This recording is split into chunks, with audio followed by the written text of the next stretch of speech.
The following program was produced by the Theosophical Society in America.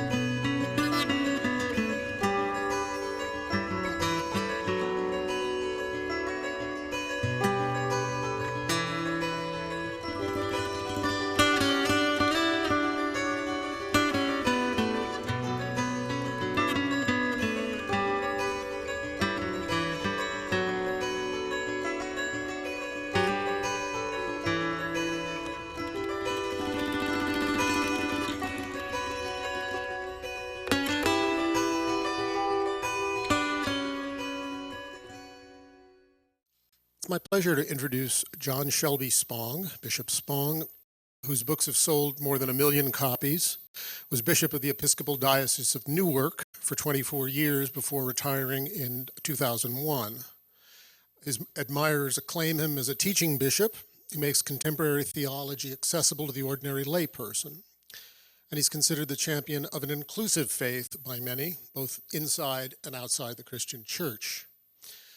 A committed Christian who has spent a lifetime studying the Bible and whose life has been deeply shaped by it, Bishop Spong says he is not interested in Bible bashing. I've come to this interpretive task not as an enemy of Christianity. I'm not even a disillusioned former Christian. I'm a believer who knows and loves the Bible deeply, but I also recognize that parts of it have been used to undergird prejudices and to mask violence. A visiting lecturer at Harvard and at universities and churches worldwide, Bishop Spong delivers more than 200 public lectures a year, of which one, or I guess two, you will have the privilege to hear today. His best-selling books include Rescuing the Bible from Fundamentalism, A New Christianity for a New World, Why Christianity Must Change or Die, Here I Stand, and most recently, Eternal Life, A New Vision. His extensive media appearances include a profile segment on 60 Minutes, as well as appearances on Good Morning America, Fox News Live, Politically Incorrect, Larry King Live, The O'Reilly Factor. That must have been fun. William F. Buckley's Firing Line and Extra. He and his wife Christine, who you may also meet today, have 5 children and 6 grandchildren. They live in New Jersey, so I hope you'll join me in welcoming Bishop Spong. Well, it's good to welcome you to Chicago, where Mayor Daley presides over a pretty incredible city, where the Chicago Cubs have not won a World Series since God was a boy, and where the city still lives for the glory days of Michael Jordan and Scottie Pippen. I'm also pleased to be at this gathering of a society dedicated to the subject of divine wisdom. A group of people who seek to engage the issues of humanity and faith in an increasingly non-religious world. An organization that publishes Quest magazine, for which I used to be a regular contributor. What I want to do with you in this first session is to go into what I call the dark side of religion. The dark side. The source of much religious wounding. I want us to try to understand its origins, to seek a way to turn that darkness into light. I will inevitably do so from a Christian perspective, because that is who I am. But the truths I seek to present are human truths that transcend all human religions and all religious systems. So I begin this presentation first with an analysis of what it means to be human, that which we all have in common. What is it that makes humanity unique? Well, at the very beginning, you and I are the products of an evolutionary process that began sometime between 13.7 and 13.8 billion years ago. It began in something we euphemistically call the Big Bang. So far as we can determine, that Big Bang began as only an explosion of physical matter. There was nothing living in that matter. It would take that matter some 9 to 10 billion years before something called life could emerge. And that life was, so far as we know, in this universe only 3.8 billion years old. At some point in the development of this thing we call life, living things split into two distinct lines. One of them would produce inanimate or plant life. The other line would produce animate or animal life. And life on both sides of that great divide continued to evolve for hundreds of millions of years. And then about 1 billion years ago, give or take 100 million or so, these dates are always estimates, but they're close. About 1 billion years ago, out of the animate side of life, something we call consciousness, in a very primitive way, began to emerge. It emerged only on the animate side. And it has great variations. How conscious is an insect? Does a clam or a lobster have consciousness?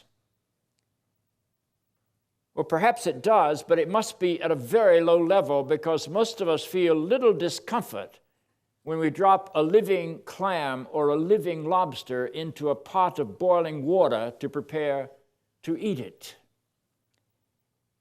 Try to imagine yourselves doing that to a cat or a dog or a higher conscious creature. It would be almost impossible.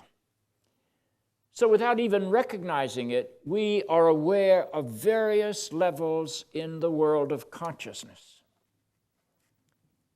And so as we look back at this life process, we evolved from single cells that appeared about 3.8 billion years ago into clusters of cells that made complexity possible, into the division between plant and animal life, into the birth of consciousness, and then we began to watch consciousness grow.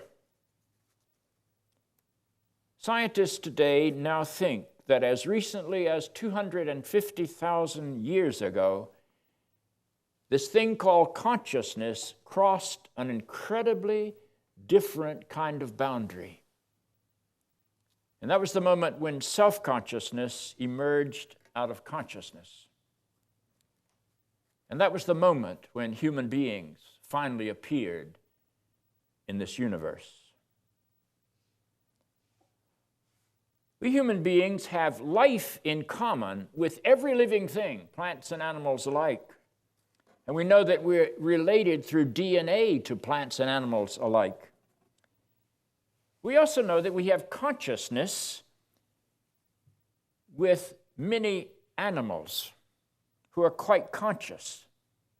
But self-consciousness is uniquely human. Crashing the boundary from consciousness into self-consciousness appears to be relatively recent in our evolutionary history. So to understand what it means to be human, we have to ask the deeper question, what does it mean to be self-conscious? Well, it means that in human life alone, in human beings alone, life is centered in the self. That's not true of any other creature. Only in human beings is life centered in a self that is distinct, and upon which, or out of which, all of us look at the external world. No other creature has that experience. No other creature knows what it is to be alive. They're not conscious of being alive. And if you're not conscious of being alive, you will never be conscious of the fact that you're going to die. So we could talk about those elephants that go off looking for the graveyard, but that's not a conscious thing, that's an instinctual thing. No other creature knows that it is mortal. No other creature knows that it is finite, except self-conscious creatures. We live in a medium called time. No other creature lives in a medium called time, or at least they're not aware of it. You and I alone, of all the living things in the world, can call the past up into the present through our memory. And you and I alone, of all the creatures of the world, can bring the future into the present through anticipation. Animals, we believe from all of our studies, experience time as a kind of eternal present. They seem to know fear and anxiety only when danger appears. They don't appear to experience fear and anxiety except when a predator or some danger appears. And if the predator goes on and they remain secure, they don't worry about it again. They just go right back to grazing. But human beings who can bring yesterday's fears and traumas into today and relive them, and who can bring tomorrow's fears and traumas into the present through anticipation, human beings uniquely, of all the people in the world, are chronically anxious. That's what it means to be human. It means you're chronically anxious. And it's something no other creature except self-conscious people understand. We live self-consciously in finite time, and therefore none of us can escape chronic anxiety. So if all your life you've just thought you were the only one who is chronically anxious, look around. Everybody's chronically anxious. That's what it means to be human. And don't let anybody take that away from you. The idea that you might go to some religious institution or some church and be given peace of mind is an ultimate idolatry. If anybody gives you peace of mind, they've taken away your humanity. They've made you less than human. The job of a religious institution or a church is never to give peace of mind. It's to give you the courage and the ability to embrace the anxiety that's part of your humanity and still to live with integrity. So the only creature that has to deal with chronic anxiety in the entire universe, to our knowledge, is a human being. And what does that mean? That means that human beings are the only creatures that ever commit suicide. It means that human beings are the only creature that could ever be hypnotized. It means that human beings are the only creatures who use drugs, because we are the only creature in the entire universe that has to cope with the trauma of self-consciousness. We're the only creature that asks questions whether life has meaning, whether life has purpose. And we have to wrestle, as no other creature has to wrestle, with the possibility of meaninglessness and purposelessness and the reality of death. So self-conscious creatures, we human beings, must learn how to cope creatively with anxiety, how to bank the fires of our debilitating anxiety that self-consciousness alone brings. Now, the major coping device that we human beings have developed over the centuries is religion. Anthropological evidence points to the fact that self-consciousness and religion were twins at birth. We do not know of any culture of self-conscious human beings that does not have a religion. We do not know of any religion that is practiced by anyone except a self-conscious human being. Self-consciousness and religion are twins. And all religious systems, while varying widely in their content, all of them, at least at the beginning, postulate a God who is external to our world, a deity who can invade our world, a deity who can do for us some of the things that we cannot do for ourselves, a divine power that does not share our limitations. That's why we say of God, God is omnipotent, because we know that we are not omnipotent. And that God is omniscient, because we know that our knowledge is limited. And that God is omnipresent, because we know that we are bound in time and space. God is eternal and we are finite. God is immortal and we are mortal. Every adjective that we use to describe God is an adjective that takes a human limitation and eliminates it, and locates the unlimited quality in this external being. The fear that is born in self-consciousness, that makes us feel inadequate and insecure, is what drives this definition of God. That's why we say really strange things like there are no atheists in foxholes. And we call this understanding of God external, supernatural, invasive, capable of doing things that no human being can do. We call this understanding of God theism. And if anyone does not believe that this God is real or stands apart from this theistic definition of God, that person is proclaiming something that we call atheism. And once we have defined God as external and supernatural and willing to come to our aid, we have some problems. The Bible tells us that God came to the aid of the Jewish people in Egypt when they were in slavery. But one wonders why this God did not come to the aid of the Jewish people in the 20th century when they were victims of the Holocaust. When we attribute to this God miraculous powers, we've also got to explain why this God does not use them, which sometimes means that our image of God presents a God who is either immoral and who will not use the supernatural power that this God presumably has to right the wrongs of our society, or this God is impotent. He doesn't have the power to do it. And either an impotent God or an immoral God does not have a very long shelf life in our society. Now, once we have God defined as external, supernatural, and willing to come to our aid, then we human beings almost inevitably develop religious systems. And all religious systems are designed to win for ourselves God's favor so that God will do what we want God to do. It's a really manipulative thing.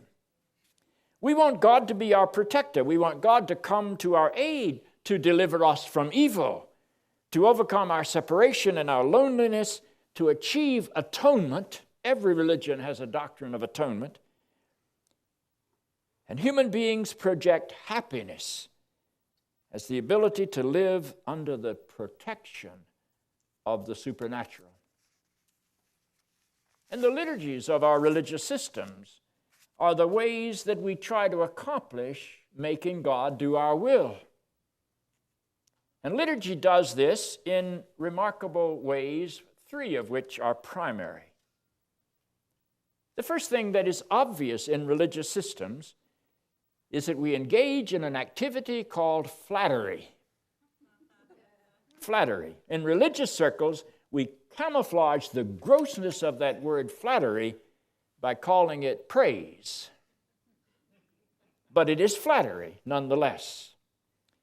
Human beings have learned that if you flatter authoritative human beings who have power, that they are more likely to respond to your flattering by doing your bidding. And so we've simply transferred that human learning to this concept of God.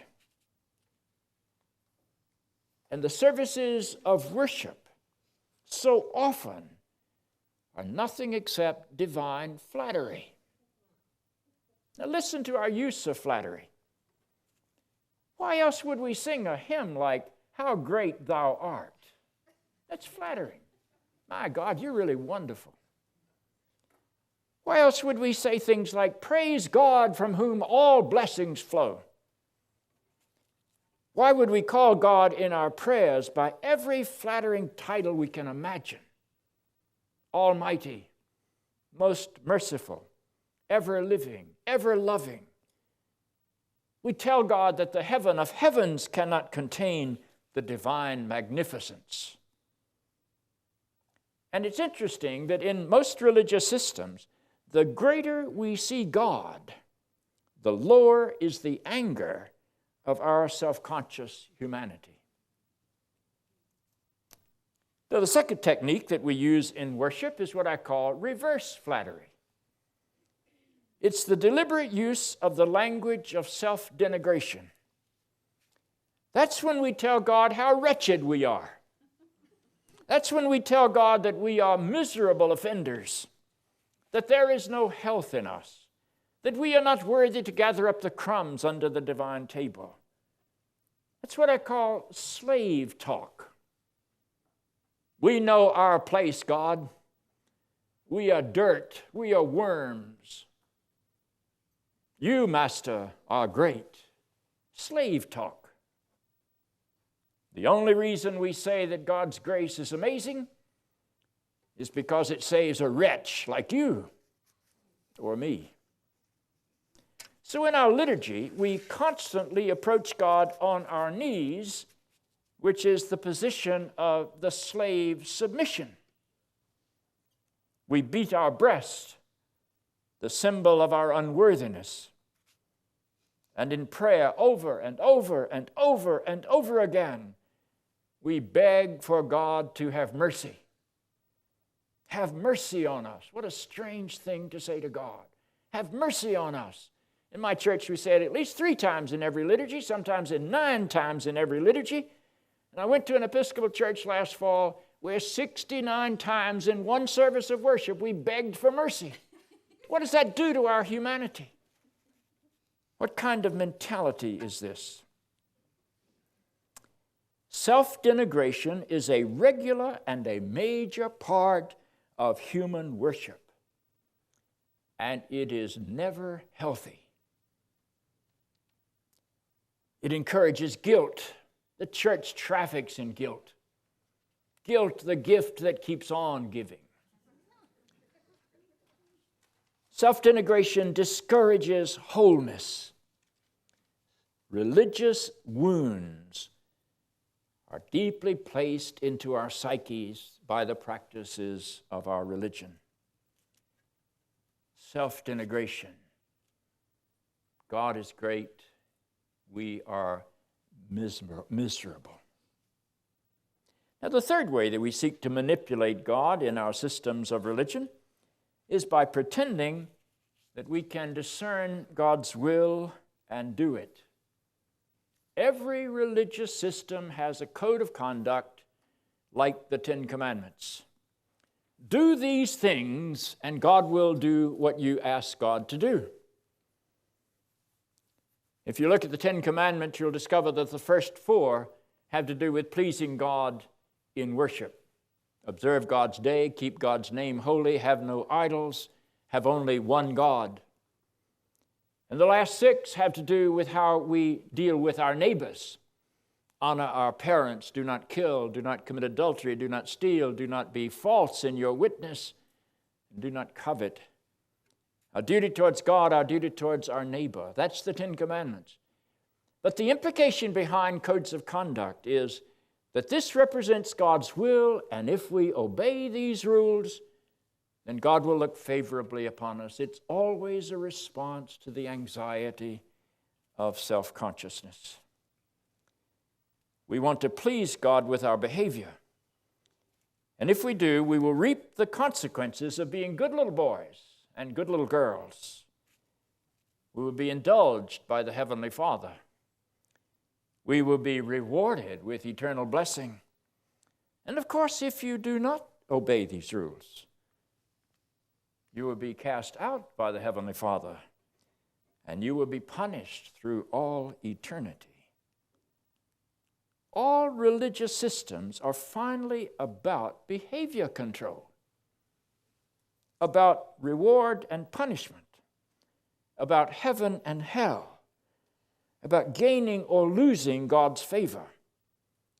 And that is inevitably a religion of fear and a religion of guilt. It's a religion of a parent God and a childlike humanity. It's a religion of chronic immaturity. It's a religion in which we are extolled over and over and over again to be born again so that you can always be a child. There's never an extolling of us to grow up into the maturity of what humanity might be. And it is in terms of this concept of God and this worldview that most traditional Christianity still lives today.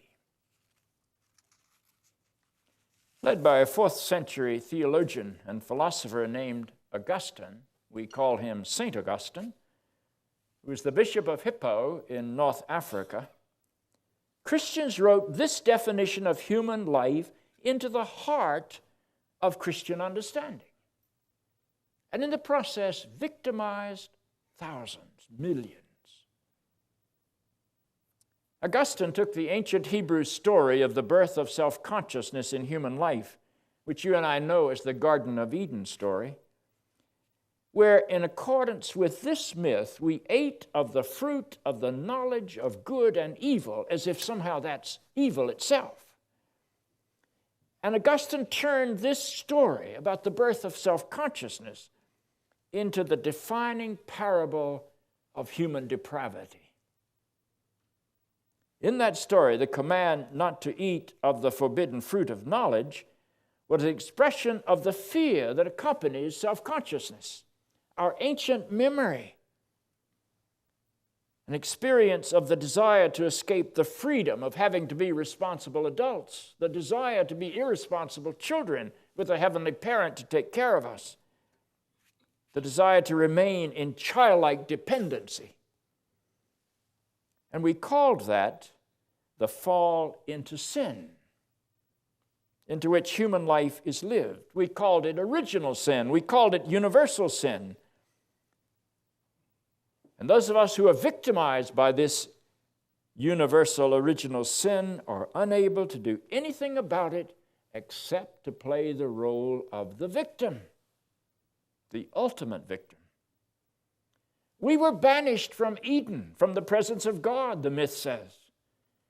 We were forced to live our lives east of Eden, to borrow John Steinbeck's phrase. We were declared to be helpless to do anything about our situation.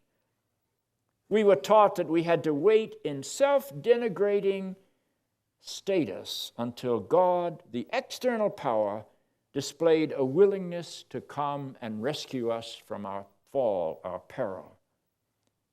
And then we proclaimed that the greatness of God was seen in God's willingness to stoop, to save, to rescue a worm like you or me. Human life was thus, in our religious tradition, defined as fallen, helpless, hopeless, depraved, deprived, lost.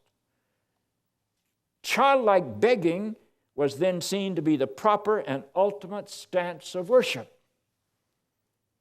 And for most of the years of Christian history, we have used this framework to tell the Christ story.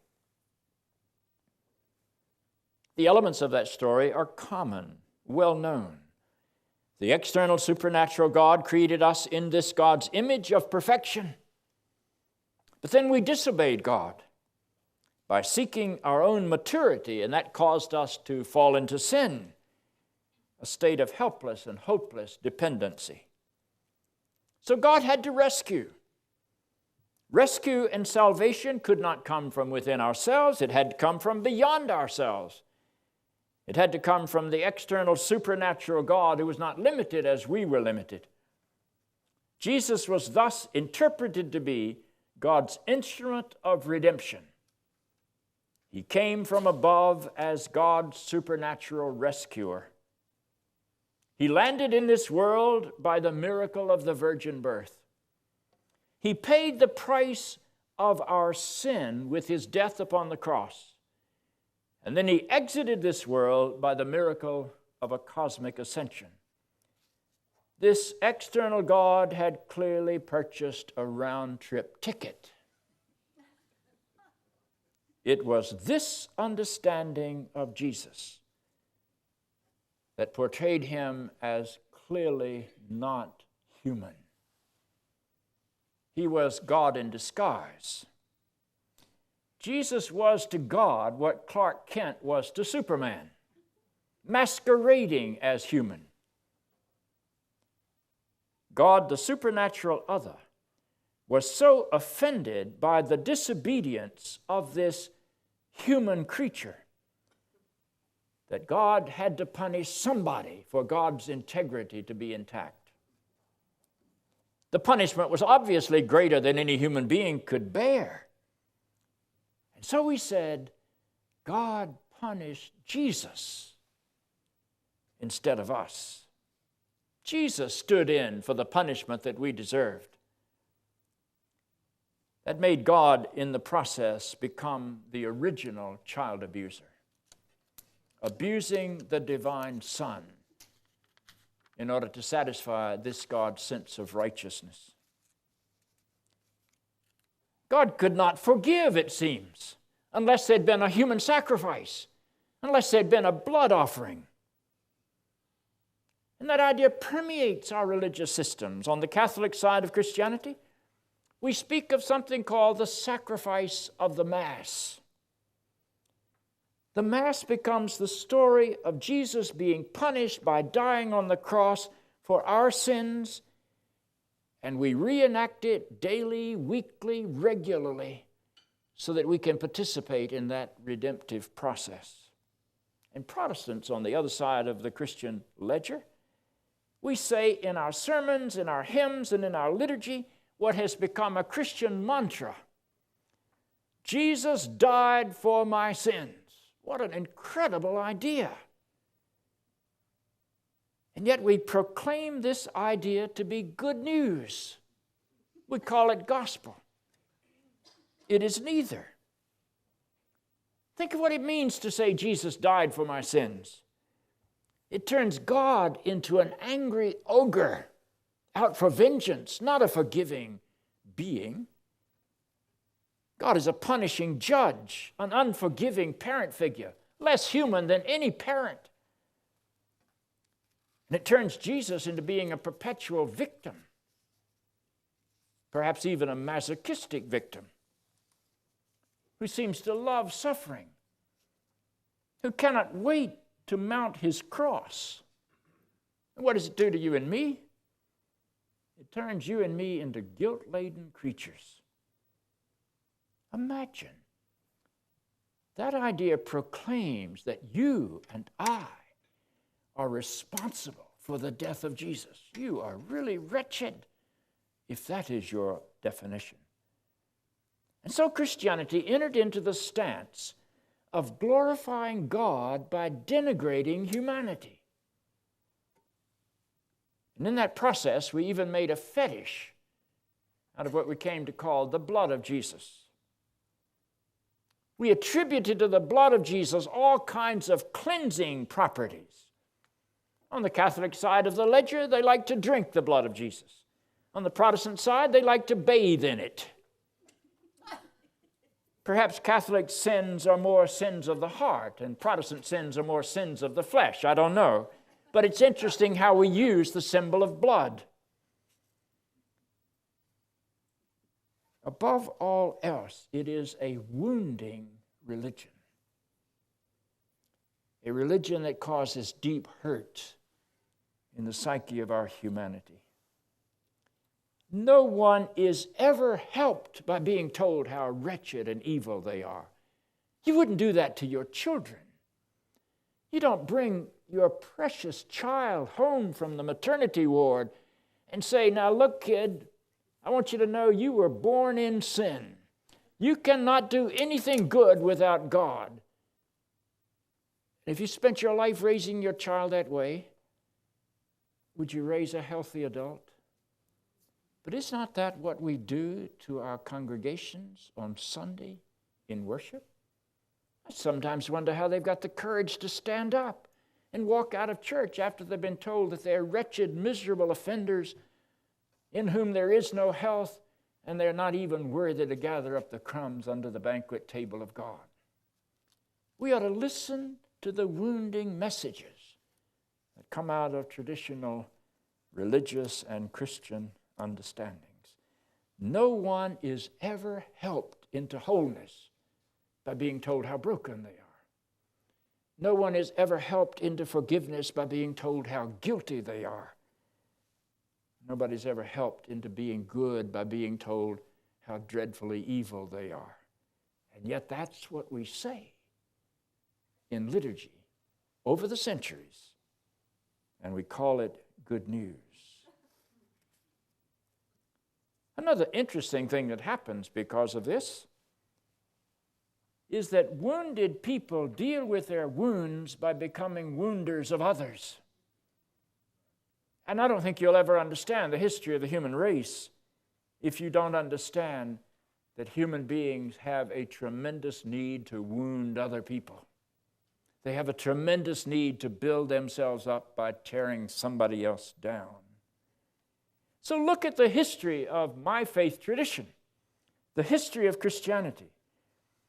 And you're not proud of it, because the history of Christianity reveals a history of victimization of others. Unable to stand the constant denigration of our own humanity inside our own religious system, Christianity learned how to pass the victimization of others on. That's why we persecuted the Jews. Anti-Semitism is a Christian gift to the world. When I was a child going to Sunday school in Charlotte, North Carolina, in my Sunday school material, I never met a good Jew. They were always evil. I learned my anti-Semitism in Sunday school. The people who were identified as Jews had names like Judas Iscariot, Sadducees, Pharisees, scribes, Annas, Caiaphas. They were all evil. Nobody ever told me that Jesus was a Jew. That sort of escaped their notice.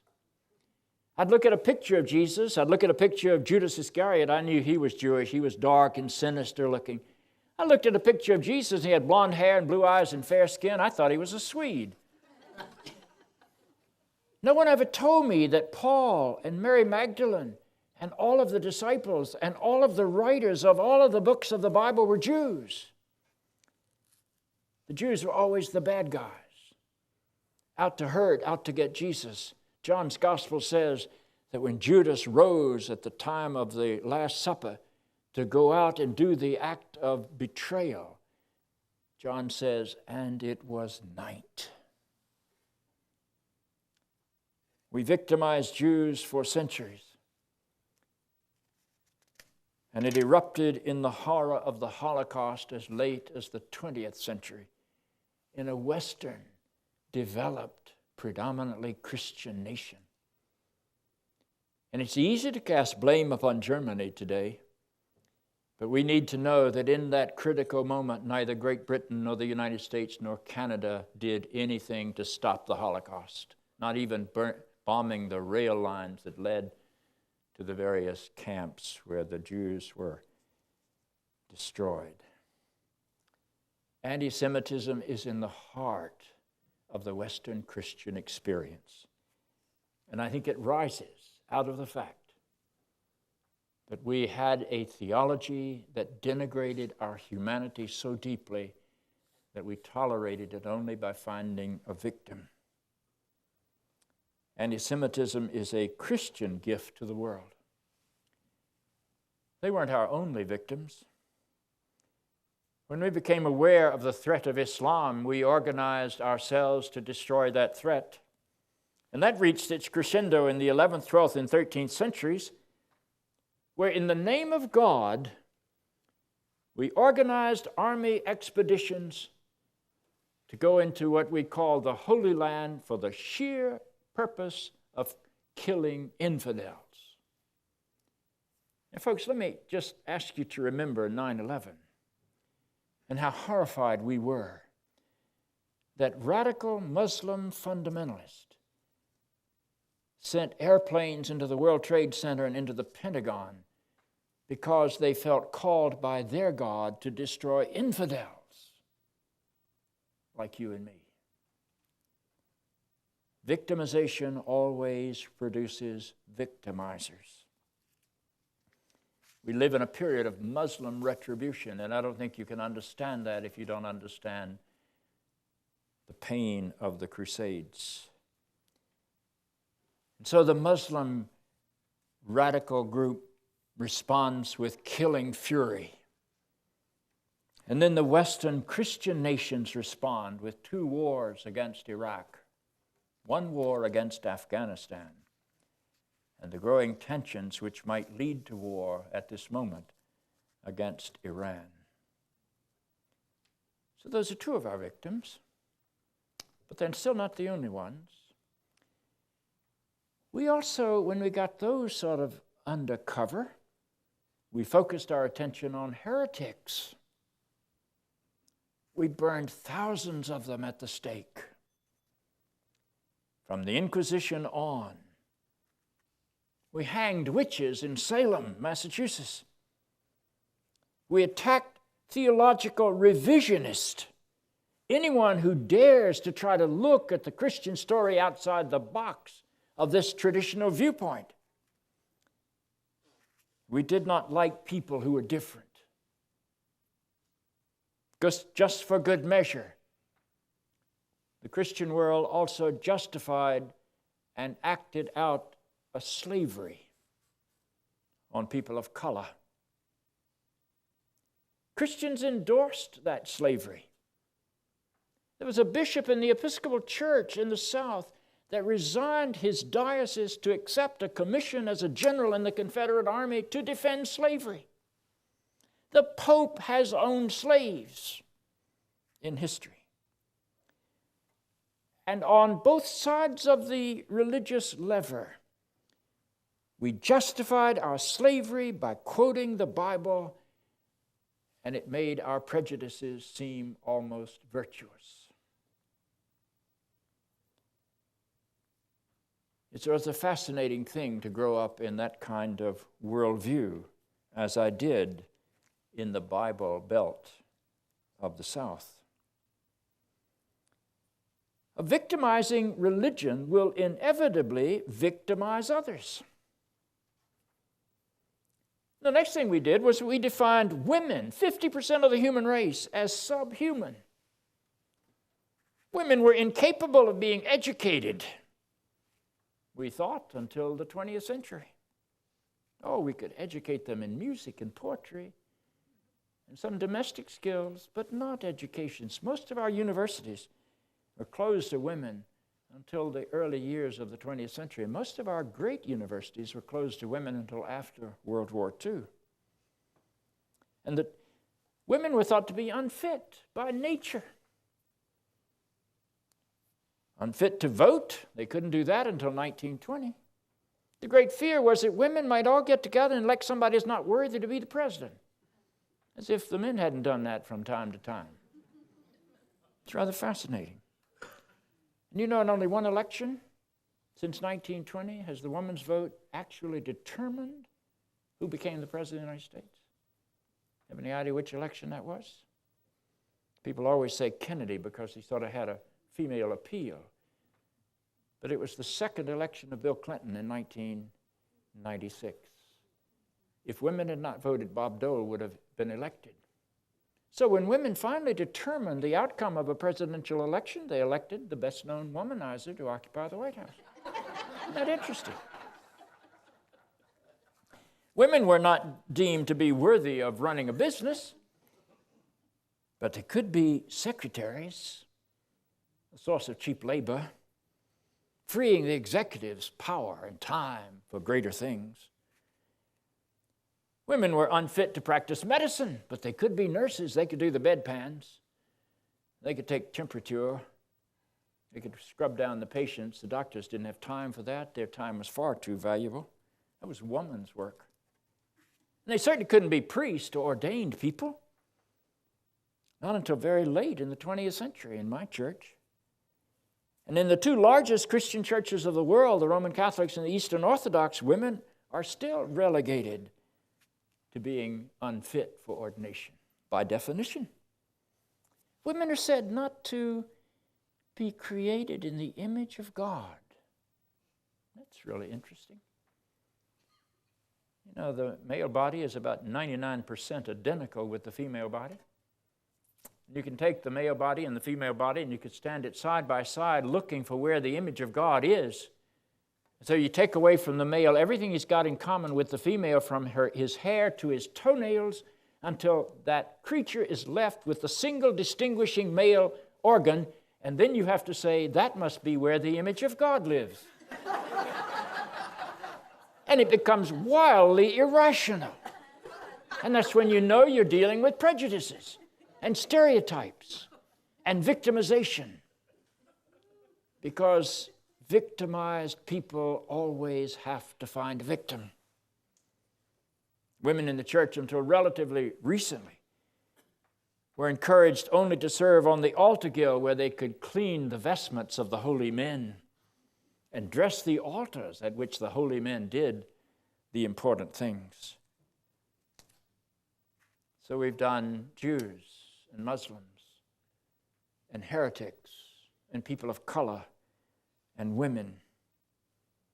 And certainly you're aware that the primary victim in the Christian church today is the gay, lesbian, bisexual, and transgender community. This population, they're different. Because victimizing religion always creates victimizers. The hostility toward gay and lesbian people is most intense inside the more traditional Christian churches to this moment. And it's based upon absolute ignorance.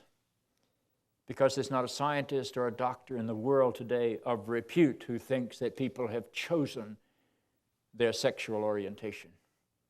We awaken to our sexual orientation. I didn't choose to be heterosexual. I just woke up when I was 12 or 13, and suddenly girls did not seem obnoxious to me any longer. I didn't make a choice. And if somebody said, oh, that means you're heterosexual, I would have known what they were talking about, because I'd never heard that word. You don't choose. Can you imagine a gay lad at 12 or 13 awakening to the fact that he's homosexual and people thinking he chose it? You must have chosen this because you're morally depraved and you really like to be disowned by your family and beat up by your friends and condemned by your church and run out of town by your neighbors, and sometimes even killed if your name is Matthew Shepard. Now, people don't choose, but that's another convenient victim. Homophobia is deeper in the Bible Belt of the South than any other part of the nation today. There's an interesting combination between victimizing understanding of religion and victimizing behavior. It's almost as if we've got to have a victim. And it's sort of socially unacceptable to victimize women or blacks or heretics today. So we still do it to homosexual people. Christianity and most religious systems which exhibit similar behavior are wounding religions. Wounding religion can never be of God. We traffic in guilt. We encourage a sense of inadequacy. We encourage dependency. We encourage immaturity. We are afraid of mature people who ask real questions. If that is what religion has done to us, then the only way we can bring healing might appear to be to rid ourselves of all religion. But I'd like to think of another possibility. I'm not ready to join the secular humanity that is on the rise in our society and to say, as Richard Dawkins does, that all religion is negative and destructive, and we need to rid ourselves of it. But I do think we need to rid ourselves of the kind of destructive religion that is based upon a very inadequate and bad understanding of anthropology and of what it means to be human. So I think the task that we face today in your society, in my church, in my religion, in Islam, in Judaism, the task we face today is to bring not a religion of rescue, which leaves us only with a debilitating sense of gratitude, but to bring us somehow into a religion of wholeness that empowers us to be more deeply and more fully human. Maybe that's the missing link. That we've seen religion as a rescue of the fallen instead of a call into a new sense of what it means to be human. And maybe that's the way we've got to focus. If we would take every activity in every one of our religious institutions and judge it on the basis of whether or not this activity encourages a deeper humanity, or whether it discourages the development of that deeper humanity, I think we would have the proper question to ask. A religion of wholeness that empowers us to be deeply and fully human, that calls us beyond the limits of our fear, beyond our survival mentality, to stop thinking of ourselves as fallen sinners who need to be saved, and to begin to see ourselves rather as incomplete human beings who need to be called more deeply and more fully into life. That's a very different goal. And that would produce a very different understanding of religion. And in my particular situation, that would produce a very different understanding of the Christ function. And it is to that Christ function that I will turn in our second hour. Yeah, I can hear you. Oh, okay. Actually, I have two questions, and I'll try to make them very succinct. Okay.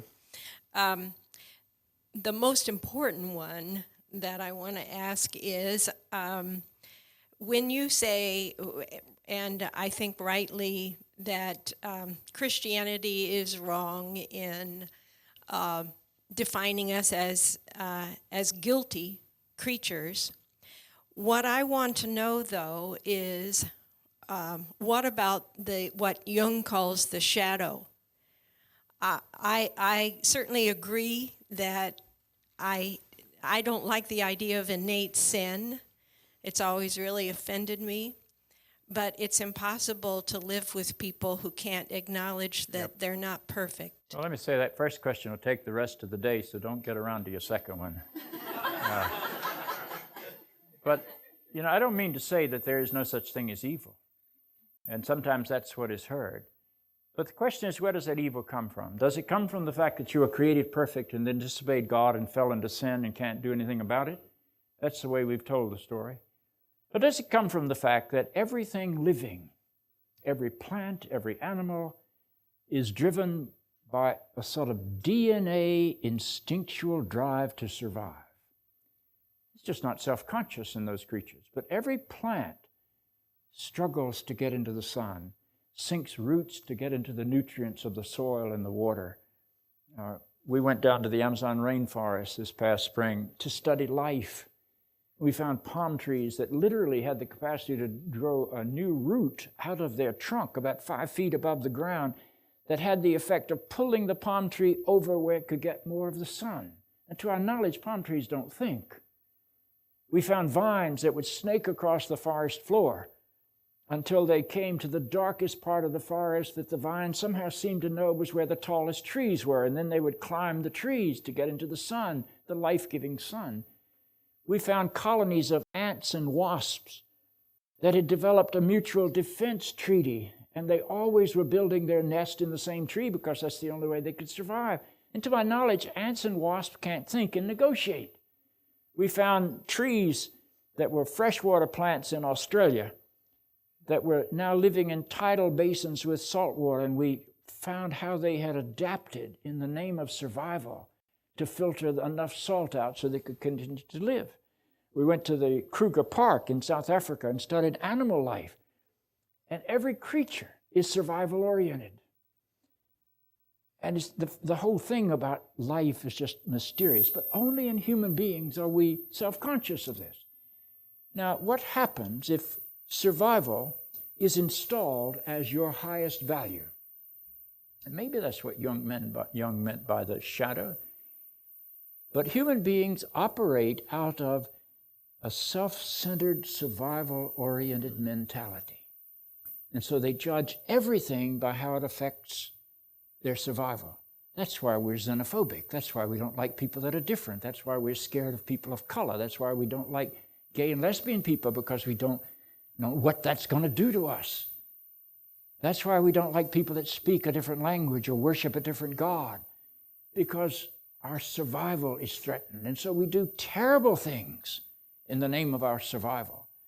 And that's why you kill a Matthew Shepard. That's why you drag an African American across a rocky dirt road in the back of a pickup truck in Jasper, Texas, until the man is not only dead but dismembered, because you're afraid of something that's different and your survival has kicked in. So the survival drive in human life is, I think, the source of most of our evil. And I don't ever want to minimize the fact that human beings can do dreadful things. What's going on in our world today, politically in the United States, with the Tea Party crowd and some of the crazies that are saying incredible things, is that there's enormous fear, particularly in the hearts of those people who once ruled this nation. They were the white Anglo-Saxon Protestant males. And now they're seeing power slip away, and their anger is visceral, and it's deeply racist, and it's filled with hostility. And they say incredible things like, we want our country back. From whom? Seems to me that the voters gave it to Mr. Obama. You want to just get rid of the Constitution and take it back by force? Well, some of them seem to be arming to do that. There's enormous fear, and it's based on survival. And we got to get through this transition period, and we will. We'll get through this transition period. And we'll look back on it someday with the same sort of apologetic feeling that we look back on the fact that we once enslaved black people. We once didn't think women had a brain, so they didn't need to be educated. We'll look back with embarrassment on some of the things we're going through right now. But I would locate evil in the self-conscious survival mentality of a human being, and anything that threatens our survival, we immediately react against it, and that creates great evil. Thank you for your question. What drives us to choose guilt-ridden religiosity? I mean, it's not a lot of fun. That's a good question. We seem to do it, and we seem to enjoy it. Maybe there's a latent masochism in all of us that like to go get a beating every Sunday. Maybe we feel good when we come out. It's a strange sort of thing, but, you know, I have people that come out of church and they say, man, you really laid it on us today, preacher. That doesn't strike me as a nice thing to do. There's something about, there's deep in the human psyche a sense of inadequacy and of fear, and I think it's trying to wrestle with self-consciousness. When I was writing the book on eternal life, I couldn't go into eternal life by trying to study eternal life, because where do you go to study it? And who do you interview? Where do you do your research? There's no data. And so what I had to do was to go through what I can study, which is life. And I tried to look at the meaning of life so deeply that I began to understand things like your question. And I think only when you drive life into its core do you begin to touch those elements that transcend the boundaries of time and space, and I think offer us some anticipation, some hope of eternity. I think to be human is to feel inadequate. It's sort of like the story is told about a lady. I guess it could be told about a gentleman who suffered from this great inferiority complex, and they went to a psychiatrist, and they worked with the psychiatrist for months, and then the psychiatrist finally said, "Madam, your problem is not that you have an inferiority complex. Your problem is you are inferior." And I think that's really what we all fear in our deep heart of hearts. And so we sort of enjoy having people tell us how bad we are. Or at least I don't know any other reason, because it is not life-giving. And that's what I grew up in.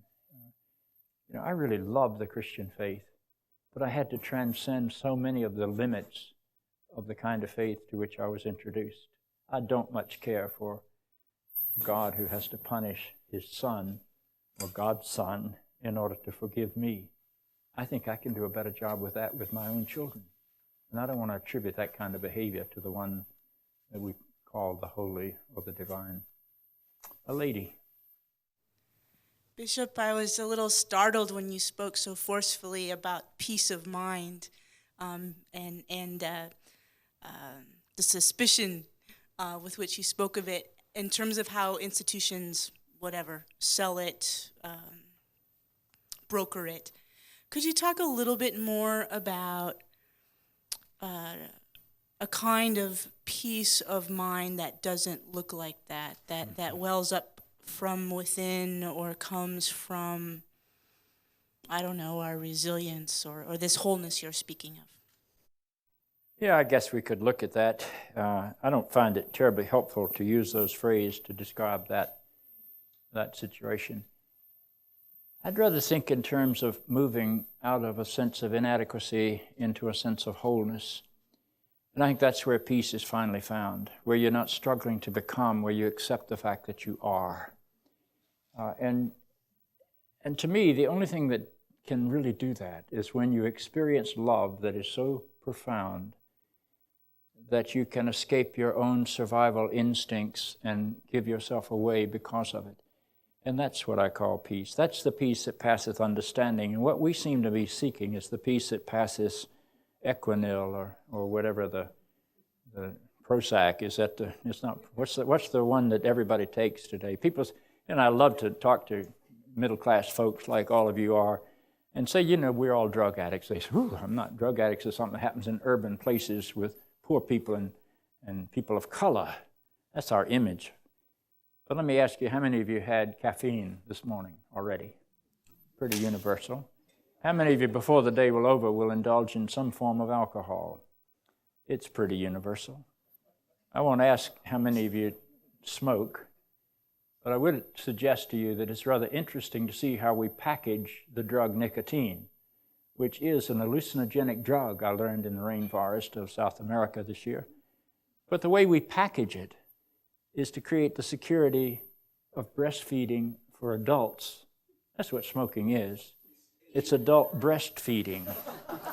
And, adults just can't walk around at age 45 attached to their mother's nipple. It's not socially acceptable. But they can take a cigarette that's the size of mother's nipple, and they can light it and they can suck on it, which is the identical motion of nursing. And the warmth of the smoke is the temperature of mother's milk, and they can feel the security of their infancy.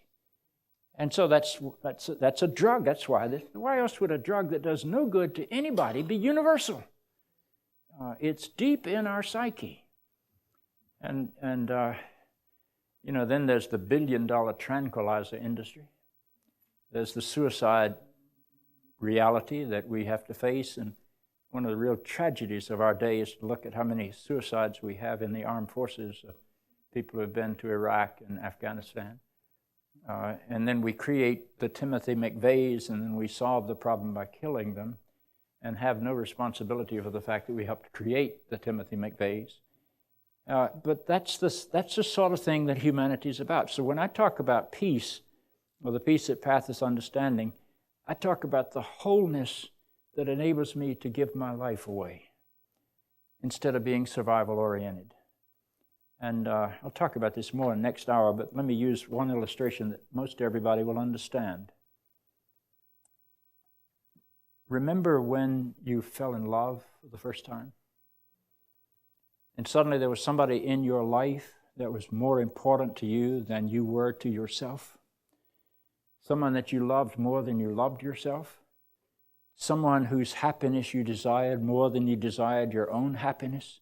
Someone whose life you valued even more than you valued your own life? because we've had that experience, I think we have some sense of a wholeness that we have not achieved. And I think that's the goal of religion, and I'm sure that's the goal of Christianity, to call us into such a wholeness that we can give our lives away. And I'll develop that more in the second hour. Yes, sir. Bishop, you mentioned that to be human is to experience chronic anxiety. I may be a bit free with that quote, but I was just wondering whether you see in the human potential also the possibility of being completely free of anxiety and worry. Yeah, I do, but I don't think that's the experience of many people. And I don't think religion generally helps people to go in that direction, but I think that's what it ought to be doing. And it's not so much to get rid of anxiety. I'm not worried about anxiety. I think anxiety is something that we ought to be able to carry. It's not to let anxiety destroy our humanity. It's to be so deeply and fully human that you can live with the anxieties of existence and still be creative and life-giving to other people. It's a little more complex than just sort of creating the absence of anxiety. I'm not sure we'll ever escape anxiety in our humanity. I think and to use St. Paul's words for a minute, I think the best we can do is to see through a glass darkly. But we do see, and we do know that there's something beyond our limits that we can grasp or hope for and grasp onto. And I locate a lot of my thinking about life after death when I get into that aspect of humanity. So that's not the topic for this morning, but that's what I've been working on most for the last 4 years. So it comes out no matter what my topic is. A lady? Okay. Yes, ma'am. Yes, I live in a community where I have a spiritual center, and we offer an inclusive program to young people and adults alike. Also in the community are others who have spread rumors that we are devil worshipers in my center. And I guess I'm looking for advice. At first, of course, I was very saddened to hear this come back to me. And then I thought, just don't give it any power. And then I thought, what would Bishop Spong do? So you've been waiting all the time to... Well, let me say, the first thing I think we have to recognize is that for most people, religion is a search for security. It's not a search for truth. And that's one of its disadvantages. Because security is found only when you have all the answers, only when you have an exclusive understanding. That's why in religion we develop the idea that there's only one true religion, or there's only one true church, or there's only one infallible pope, or there's only one inerrant Bible. There's only one way to God, and it's through our religious tradition. Those are all the security symbols of deeply insecure people. And you should not confuse that with truth. And to get religion to move beyond seeking security and into truth is very frightening. I've had 16 death threats in my life. None of them came from an atheist or a Buddhist. They all came from Bible-quoting true believers, because I was perceived as disturbing their security. And when these people are denigrating you by calling you cultic and devil worshippers and godless atheist or whatever else they call you, what they're doing is not saying anything about you. They're saying an awful lot about their level of anxiety. And I think that's why we always persecuted the Jews. The Jews were the only people in the Western Christian world who stood out against the claim that there's only one way to God and it's through Christ. And so in order to sustain that claim, we had to persecute them and try to wipe them out. And Hitler came very close to persecute them. Now, that's not always conscious. Hitler had some economic reasons and some political reasons. But deep underneath it, if you go back and look at the history of anti-Semitism, it's deeply connected with the Christian church. Martin Luther's anti-Semitism is so rampant and so awful that the Evangelical Lutheran Church of America has officially apologized to the Jews for the rhetoric of Martin Luther, their founder. It's deep, and none of us escaped that. As I say, I learned all about anti-Semitism in Sunday school, in a Christian Sunday school. But I also learned my racism there. I also learned my homophobia there. I also learned to treat women as second-class citizens there. In the church I grew up in, no woman could do anything. She couldn't sit on any decision-making board. She couldn't lead any part of worship. She certainly couldn't be ordained. And homosexuals were defined as either mentally sick who couldn't help it or morally depraved who chose to be evil. And, I was taught that it was okay to hate Jews and other religions. And I was taught that segregation was the will of God. I learned all of that in Sunday school. And not only did I learn it, but they always quoted the Bible, which they called the Word of God, to prove that their conclusions were all honorable. So I think you just absorb that. One of the great portraits that I find in the Bible is the portrait of the servant, the suffering servant, that's drawn in Isaiah 40 to 55. And it's a fascinating portrait. It's been used by Christians to apply to Jesus as if it's predicting, but that's not what Isaiah knew anything about. What he was trying to do was to describe a new vocation for Israel as the people of God, whose task was to bring a blessing to the people, to all the nations of the world. That's what it meant to be chosen. And after the fall of Jerusalem to the Babylonians in their exile, and when they came back and tried to rebuild their country, and they found that Jerusalem was a pile of stones and a bunch of broken pieces of crockery, it was all they had left of their temple. And they looked at that and said to themselves, how can we ever be a blessing to the nations of the world? Because they always thought in terms of power images. They were going to be reestablished, and all the nations of the world would look to the Jews. And this guy, unknown, we have no idea what his name was, decided that there's another way, and that is you can drain hostility from people by absorbing it. You can accept their hostility and their hatred and even their violence and return it as love and help to make those people whole. And that's the portrait. And you and I are familiar with it because George Frederick Handel put 2nd Isaiah to music and called it the Messiah. And so you have things like, he was afflicted, by his stripes we are healed. And that feeds in later to this terrible idea about God punishing Jesus instead of us. But what the servant was trying to do was to say, you don't have to respond to hostility with hostility. You can absorb the hostility from another and transform it and give it back to that person as love. And that is the vocation of making people whole. And maybe that's the way the battered, defeated, tiny little nation of the Jews is going to have to understand what it means to be Messiah, what it means to be the chosen people.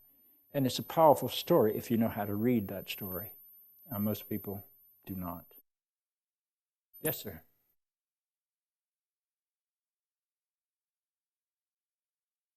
I assume that you're not a big fan of the doctrine of original sin. And if I'm right in my assumption, what is your view of the future of baptism?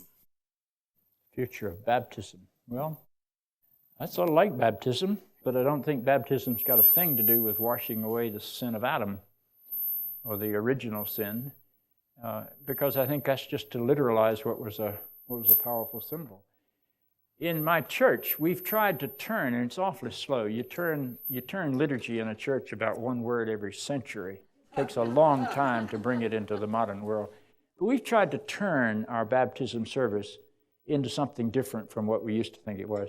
You used to have to renounce the world, the flesh, and the devil to be baptized. Well, that was written by a bunch of monks. And to renounce the world meant they went into a monastery. And to renounce the flesh meant that they took vows of celibacy. And to renounce the devil was to renounce anything that tempted them to be anything other than pure. And so it was this constant warfare. Well, we've sort of changed that, because I don't know many people that are scared of the devil today. I don't know many people who really feel that there's a guy with a pitchfork about to get them, and that they're going to fry in hell with the devil stoking the flames. This is all sort of the controlled religion of the past. But I think what baptism does is that it enables us to plant the life of this child into a larger community and charge them with the responsibility of loving that child into life. And we put a little liturgy into our prayer book, a little litany of about 6 lines, which are the prayers that we offer in the baptism. And all of them are focused on bringing this child to the fullness of his or her humanity. And I think that's what baptism is all about. And that's what it ought to be. And I think water is a wonderful symbol. because we're water creatures. We lived in the water for the first maybe 3 billion years of our existence. We came out of the water very late, probably about 500 million years ago. And we enter this world with the breaking of the maternal waters. And I think water is an appropriate symbol to use for transforming our image of what it means to be human. And so I think we can make a real case for baptism if you get outside the literalized symbols of the past. None of my grandchildren were ever born in sin. They were all born perfect. And, I tell folks, my grandchildren were born with a loudspeaker on one end and no sense of responsibility on the other, but they weren't born in sin. They were born with vast potential. And it's up to the rest of us to empower that potential instead of denigrating it and repressing it, which is what we do to one another so often. And people attending church, fewer and fewer, especially the younger generation. Yeah. And there's a new concept about what a church should be. Where do you see all of this taking society as a large, especially the Christian community? Yeah. Well, I'm very motivated to go to church on Sunday. It's been a part of my life as long as I can remember. But I'd like to tell you that when I was the Bishop of Newark, I had about 140 Episcopal churches for which I was supposed to be responsible. And if I'd had to be a layperson going to them on Sunday morning, it might not have been more than 10 I would ever wanted to be inside. I don't know that'd be good to say publicly, but I've just said it publicly. But some of them are life-killing. I had some churches where you almost had to marry into the dominant family to get in because they just didn't welcome anybody that was a stranger. I had one man who had been the warden of our church, can you imagine this, Pat, for 50 years. I went to a dinner party to honor him for 50 years of being the lay head of this congregation. And you knew why the church was dead. And he controlled it. And he even donated an organ to the church with the stipulation that his wife had to be the organist. The only trouble is she couldn't play. But that didn't seem to bother him. It fulfilled his wife. I'd go to that church and we'd pray for silence, because that was the only thing that was edifying. And at the time, if you know anything about Episcopal churches, there's a time when we all get out of our pews and come up to receive communion. And that could be blessed silence, but she accompanied that all the time. And about every third note was wrong. Churches are really interesting things. But where you find a church that is life-giving, it's a really blessed experience. And what draws me to my church, and we're not home many weekends, maybe 6 a year, what draws me to my church is they have magnificent music, which appeals to me greatly. They have a sense of beauty in that place, but the real thing that draws me is that I'm a part of that community. And I see people that I know and care about, and I become part of their lives, and they become part of mine. And that's really the power. And I think the process of running a church, and I've spent my life trying to do that, is always to bend that institution into a deeper and fuller sense of community in which everybody is enabled to be free, to be who they are. And that's why it makes no sense in this world for me to participate in a debate in the church about whether women are fit to be ordained, or whether women can be bishops, or whether gay and lesbian people ought to have full access. And so long as I live in a church, in a world that the one who stands at the center of my faith says, "Come unto me, all ye, and not some of ye," then I think we've got to express the welcome of that Christ. And this Christ also says, according to John's Gospel, that the only purpose he has, and I will talk about this more in the next hour, but the only purpose he has, according to John, is that you might have life and have it abundantly.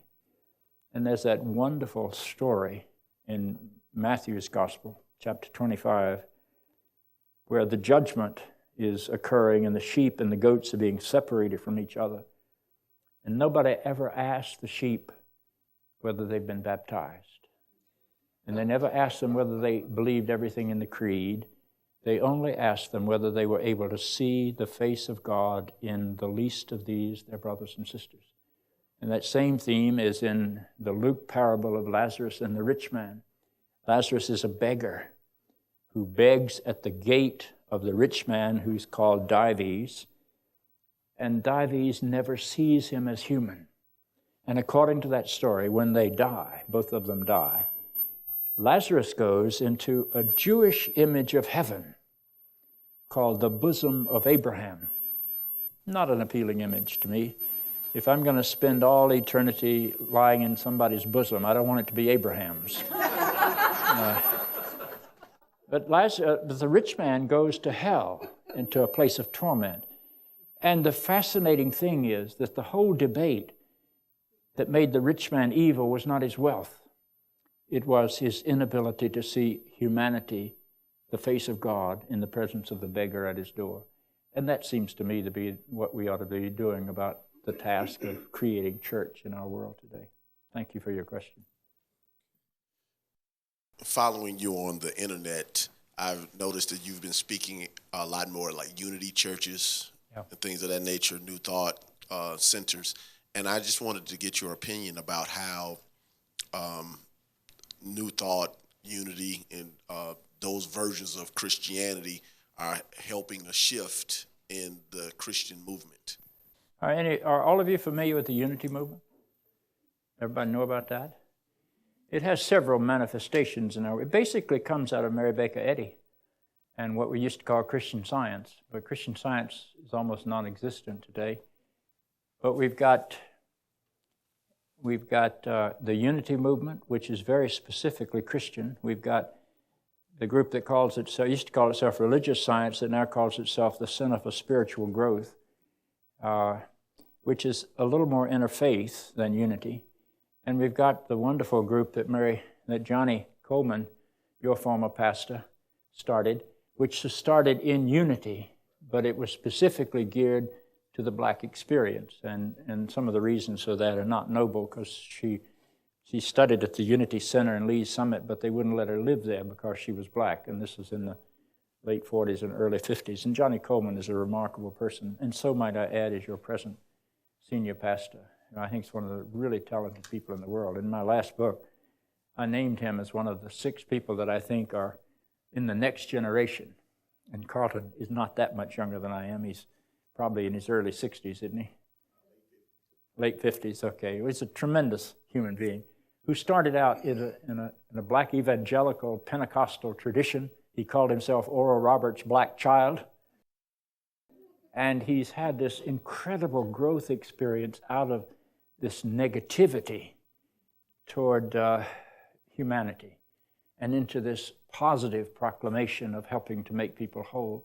And he succeeded Johnny Coleman. Johnny is a dominant, powerful, wonderful personality. And her church is called the Universal Temple.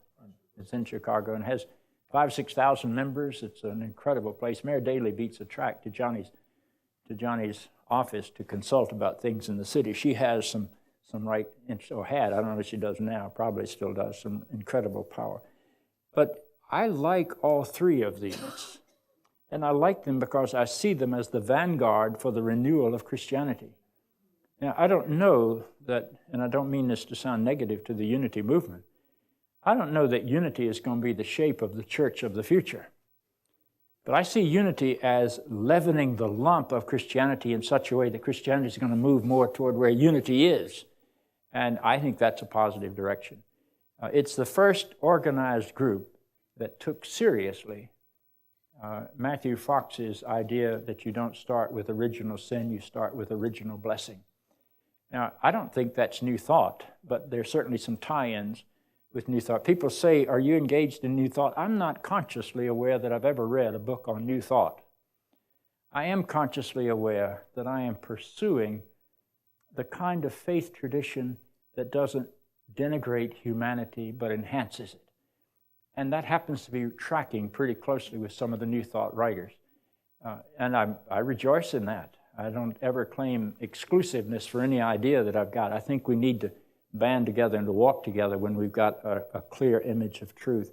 But I have enormous respect for the Unity Movement and the Center for Spiritual Life, and for Johnny Coleman's organization, the is it called, what's the name of, that Mary Tumpkin is now the president of, what's the name of the entity? The Universal Foundation for Better Living. Okay, well, I think all three of them, they're really kin. And all three of them, I think, are the vanguard of helping to revitalize Christianity. People think Christianity is not supposed to change. But folks, we grew up a Jewish faith, and we translated ourselves into a Neoplatonic Greek-thinking world, primarily through the work of Augustine. And when Plato's thought fell into disrepute or got ignored, we translated Christianity through Thomas Aquinas into Aristotelian concepts. And then we came to the new learning of the Enlightenment, and the Reformation was an attempt to try to bring Christianity into dialogue with that. And where I think we are today is that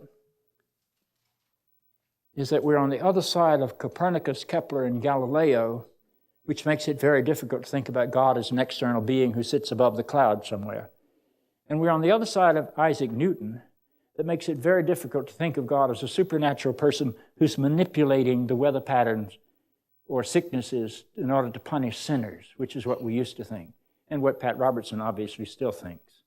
You know, Pat Robertson could not have said that the earthquake in Haiti is because the Haitians formed a pact with the devil when they threw the French out in the early years of the 19th century, if he wasn't locked into that pre-modern point of view. I mean, it still lives in people like Pat Robertson, who I've known for a long, long time.